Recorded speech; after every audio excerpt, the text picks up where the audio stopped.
Okay, so my microphone kind of cut off mid video. So today I'm going to be dyeing my hair ginger, and I'm going to be using two color shades of Adore dye, the ginger and paprika. After putting on my gloves, I made sure to empty the whole bottle of the ginger hair dye into a plate, and then I mixed it with a drop of the paprika hair dye.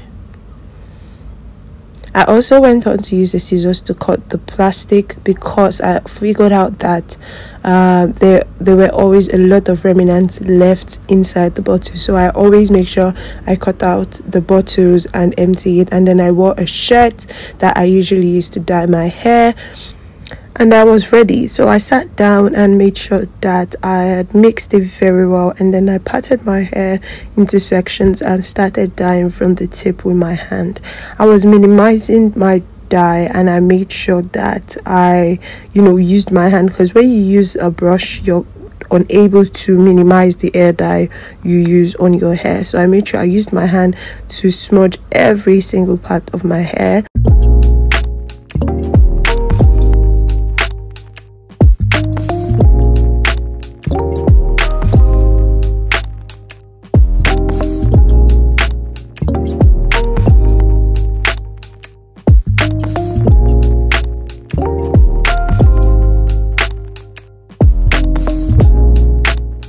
Once I had finished with the strands of my hair, I went to the root and I smudged dye on it, and I made sure I covered everywhere. I massaged it into my hair, and then I patted it again to make sure that I'd covered everywhere with my hair, with the hair dye.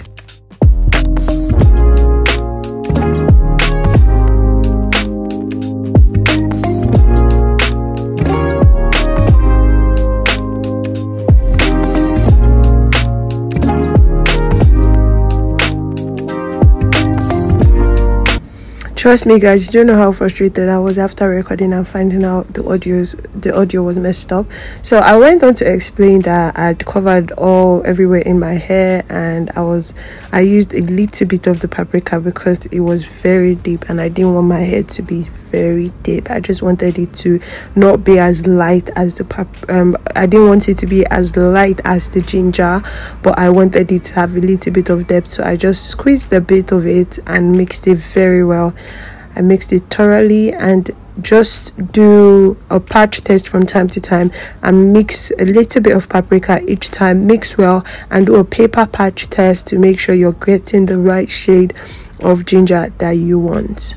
So try not to mix all of the paprika in the ginger at once, or else you end up with a paprika, just another paprika shade, as it is a very deep color and will take over the ginger entirely. So mix as you go, squeeze each drop of the paprika in the ginger to know the shade you want. I had covered my hair with the plastic bag and applied it as instructed on the bottle.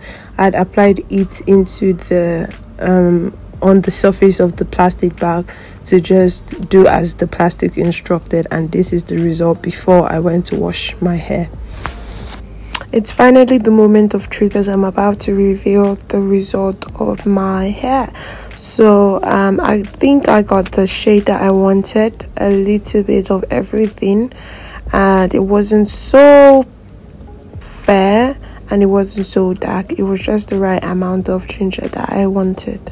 Make sure that after you've emptied your bottle of ginger, add a tiny squeeze of paprika, mix it thoroughly, and make sure you do a patch test or a paper test like tissue, and then mix a little bit more if you want it to be a bit darker. But ginger is too light and paprika is too dark, but you can do a color mix that will give you the perfect shade of ginger, which I have done now.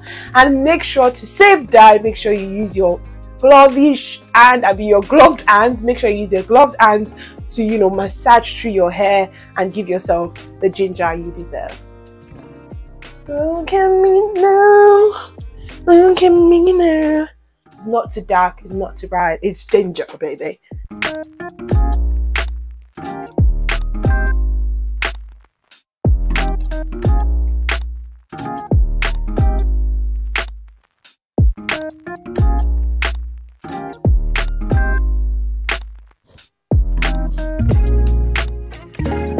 do I intend to do with this now?